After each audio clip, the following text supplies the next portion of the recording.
Hi friends, welcome back to अगेलास खाना खजाना। तो આજે આપણે એક વાટકી સૂજીથી બનાવીશું એકદમ હલકા ફૂલકા નાસ્તાની રેસીપી। ખૂબ જ આસાન છે અને 2 ચમચી તેલમાં જ બનીને રેડી થશે એકદમ હેલ્ધી રેસીપી।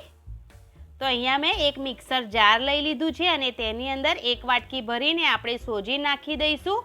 આપણે તેનું બેટર રેડી કરવાનું છે અને તેની સાથે સાથે એકદમ ફૂલીને રેડી થાય આપણો આ નાસ્તો, તેના માટે મેં અહીંયા તો વધારે ખાટું બી નહીં અને મોડું બી નહીં એવું દહીં નાખ્યું છે અને જેટલી આપણે સૂજી લીધી છે એટલું જ પાણી લેવાનું છે એક વાટકી અને થોડું 1 ચમચી જેટલું તેલ નાખી દઈશું જેથી નાસ્તો ખૂબ જ સોફ્ટ બનીને રેડી થાય। હવે તેને પીસી લઈશું અને એકદમ સરસ બેટર બનાવી લઈશું। તો બસ આપણે સૂજીને પીસી લીધી છે અને આ જ રીતનું આપણે બેટર રેડી કરવાનું છે। તો હવે તેને એક બાઉલમાં કાઢી લઈશું।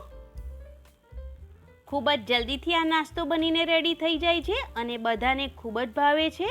તો હવે તેની અંદર 1 ચમચી જેટલું જીરું નાખી દઈશું અને સ્વાદ માટે મીઠું નાખી દઈશું અને અહીંયા 1 ચમચી જેટલી મેં દળેલી ખાંડ નાખી છે। તમે તેને અવશ્ય નાખજો, તેનો ટેસ્ટ ખૂબ જ સરસ આવે છે। અને કાચા મકાઈ લીધા છે એક નાની વાટકી, આશરે 2 ચમચી જેટલા। તમને જો પસંદ હોય તો તમે નાખી શકો છો, નહીં તો સ્કીપ પણ કરી શકો છો અથવા તમારા મનપસંદના શાકભાજી પણ તમે તેની અંદર નાખી શકો છો। એકદમ સારી રીતે મિક્સ કરી લઈશું આપણે આ બેટરને।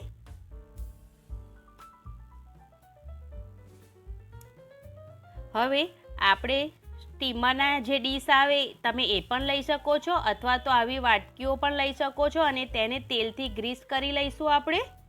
તમારી પાસે જે અવેલેબલ હોય વાસણ તમે તે લઈ શકો છો। હવે બેટરની અંદર અડધી ચમચી જેટલો આપણે ખાવાનો સોડા નાખી દઈશું અને તેને હલાવીને એકદમ સારી રીતે મિક્સ કરી લઈશું જેથી આપણું બેટર થોડું ફૂલી જાય।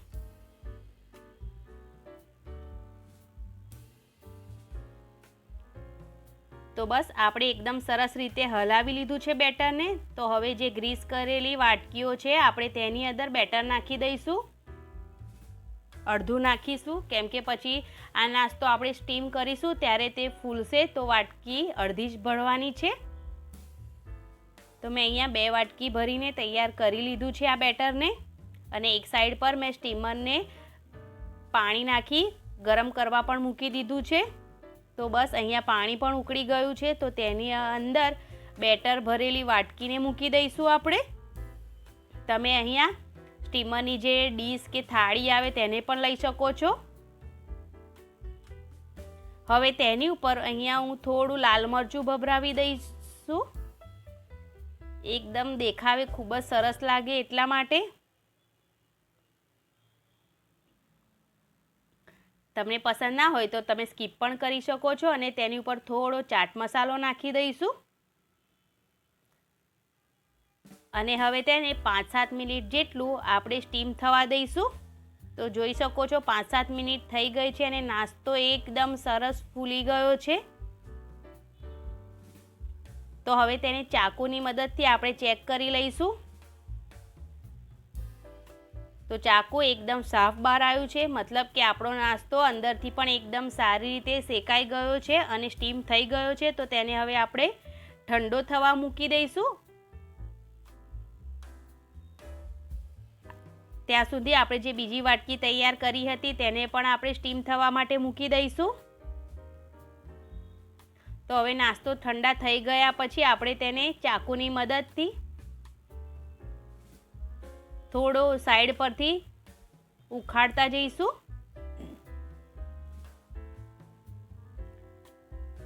આપણે તેને વાટકીથી ત્યારે જ અલગ કરવાનો છે જ્યારે આ નાસ્તો એકદમ ઠંડો થઈ જાય।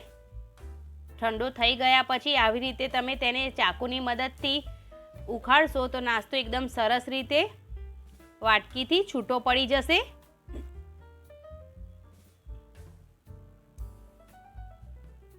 અને હવે તેને એક થાળીમાં પલટાવી લઈશું। થોડું પ્રેસ કરીશું તો આપણો નાસ્તો એકદમ આસાનીથી છૂટો પડી જશે કેમ કે આપણે તેને તેલથી ગ્રીસ કરેલી હતી વાટકી। તો આસાનીથી આપણો નાસ્તો છૂટો પડી જાય છે વાટકીથી. અને તમે જોઈ શકો છો એકદમ સ્પોન્જી અને ફૂલીને દડા જેવો આપણો નાસ્તો બનીને રેડી થઈ ગયો છે. તો હવે તેને આપણે મનપસંદ આકારે કટ કરી લઈશું.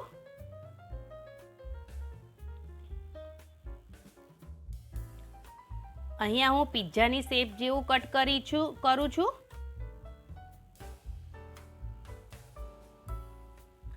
તો હું તમને અંદરથી પણ બતાવી રહી છું કે એકદમ સરસ નાસ્તો બનીને રેડી થયો છે, એકદમ સ્પોન્જી અને જાળીદાર.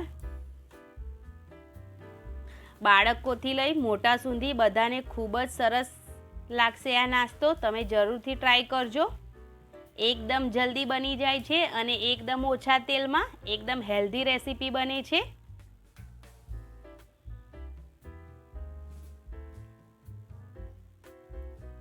તો બસ આપણો નાસ્તાને આ શેપમાં કટ કરી લીધો છે મેં.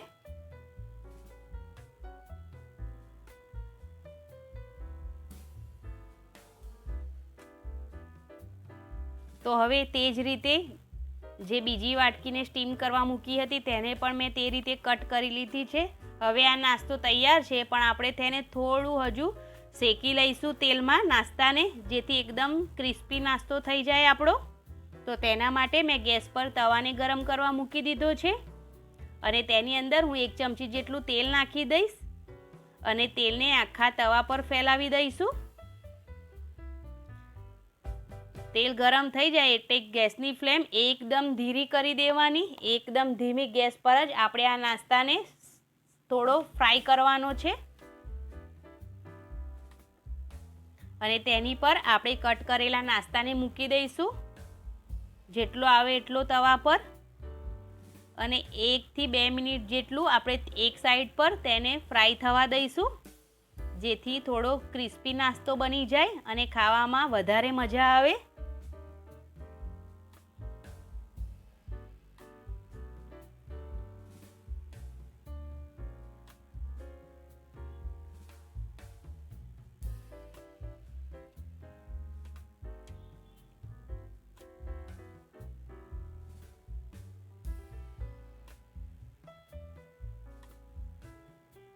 તો અહીંયા 2 મિનિટ જેવું થઈ ગયું છે, તો આપણે તેને ઉલટ પુલટ કરી દઈશું અને બીજી સાઈડ પર હવે તેને 2 મિનિટ જેટલું શેકાવા દઈશું આ જ રીતે.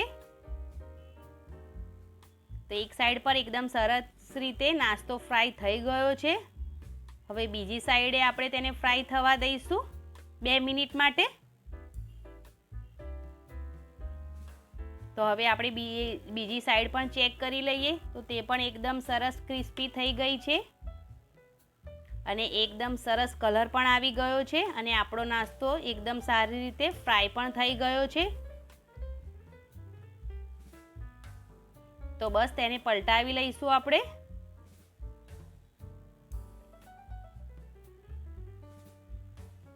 અને હવે ગેસની ફ્લેમ આપણે બંધ કરી દઈશું.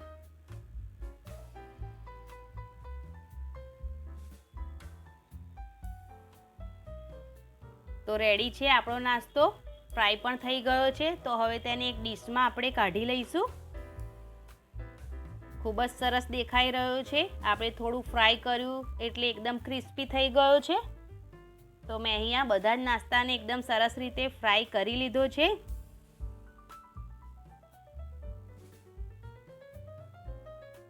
એકદમ ક્રિસ્પી નાસ્તો બની ગયો છે. તો ચલો હવે નાસ્તાને આપણે સર્વ કરી લઈએ.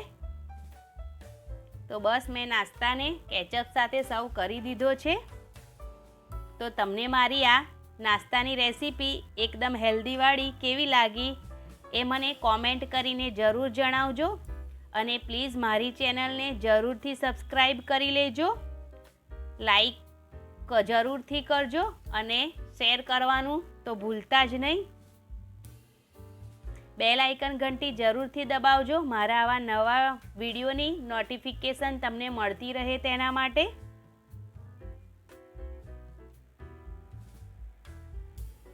તો હું તમને આ નાસ્તો એક તોડીને પણ બતાવી દઉં કે કેટલો ક્રિસ્પી અને કેટલો જાળીદાર એકદમ સોફ્ટ આપણો આ નાસ્તો બનીને રેડી થયો છે. તમે જોઈ શકો છો એકદમ હેલ્ધી અને એકદમ ચટાકેદાર નાસ્તો બનીને રેડી થઈ ગયો છે. તો તમે જરૂરથી આ રેસીપી ટ્રાય કરજો. તમને ખાવાની ખૂબ જ મજા આવશે આ નાસ્તો.